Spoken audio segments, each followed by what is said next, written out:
बहुत सुंदर कथाटीए। दिने रेलवे स्टेशन रे जड़े वयस्क लोक ट्रेन अपेक्षा बसी पाखरे थिबा छोट रामायण बहीटी को पढ़ुथिले एवं तांको पाखे बसीथिले जड़े नुआ विवाहित स्वामी स्त्री। लोकटी उठी जाई से वयस्क लोक को कहला, बाबा निज समय एमती कहीं बर्बाद करुछंती, एथिर कौन बा शिखिबा को मिलिबो? यदि पढ़ा को इच्छा होची खबर कागज पढ़ंतु, मैगजीन पढ़ंतु, आम देश विदेश कथा जानिबा को पाइबे। ठीक एतिकी बेलू ट्रेन आसीगला।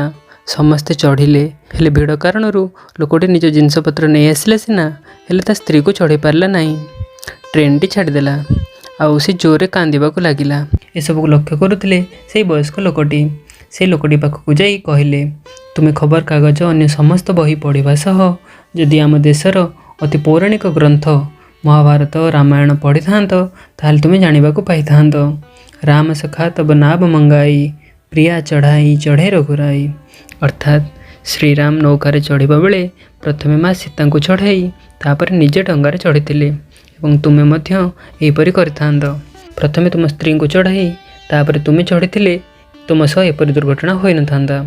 आजिकल दुनिया रे समस्ते पढ़ुंट हेले कौन कौन पढ़ा निहाती आवश्यक से सब भूली जाइछन्ति। हजार हजार वर्ष तलर ग्रंथ पुराण अनेक नैतिक वैवाहिक शिक्षा दे थाए। चलतु आमे निजे पढ़ा एवं आसंता पीढ़ी को मार्ग दर्शाइबा। धन्यवाद।